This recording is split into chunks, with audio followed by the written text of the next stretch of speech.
On October 10th, 2024, Ethel Kennedy, the widow of Robert F. Kennedy Sr., died at the age of 96.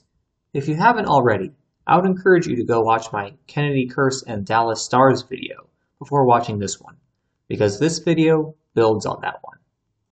She died 26 weeks after her birthday, 26 days before the upcoming presidential election, and she was born 26 years before her son RFK Jr. That night, the Dallas Stars got their 26th all-time away win in Nashville, reminding us that they left Minnesota for Dallas after 26 seasons and won their only Stanley Cup 26 seasons ago. It was 19 weeks and 1 day after her brother-in-law JFK's birthday, who was assassinated in Dallas. Society of Jesus equals 191, the 43rd prime. The Stars won 4-3, 43 days before the anniversary of JFK's assassination. It was 41 days before current President Joe Biden's birthday, and the Stars stayed on 41 all-time losses versus Nashville, and Dallas equals 41. It was also 1 week and 3 days before Vice President Kamala Harris's birthday, and Dallas equals 13. 41 is the 13th prime.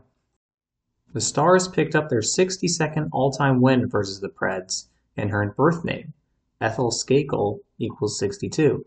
It was 144 days after the death anniversary of her sister-in-law, Jackie Kennedy.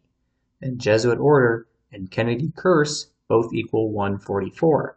Her husband RFK died at 1:44 a.m., and her infant nephew Patrick Kennedy died on the day leaving 144 days left in the year.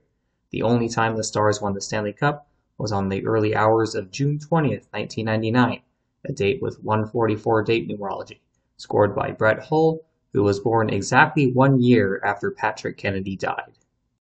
She died 113 days after the anniversary of the Stars winning the Stanley Cup, and Dallas equals 113.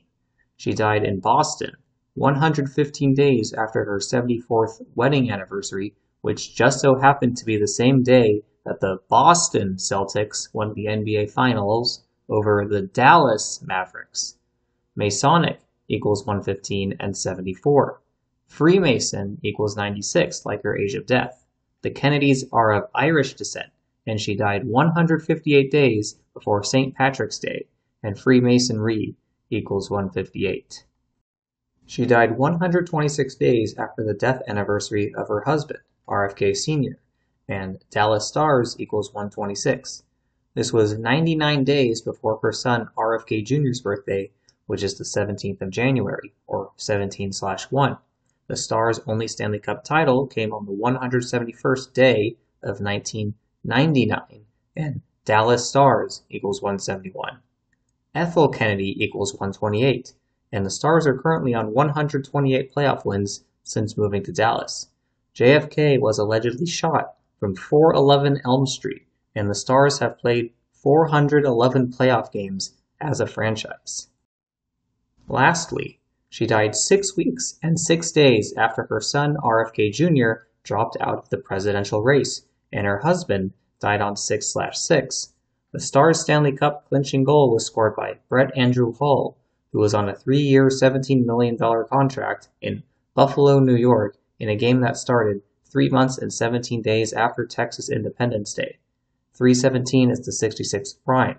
The Conn Smythe winner was Joe Nieuwendyk, who was born in 66. The Stars won the Stanley Cup in their 6th season in Dallas in 6 games in the 6th period. St. Patrick's Day is also on 3/17 to go along with the Irish connection. All these years later, and the Kennedy curse is still alive and well. Given what I already presented about the connection between the curse and the Dallas Stars, are they trying to tell us something about this NHL season?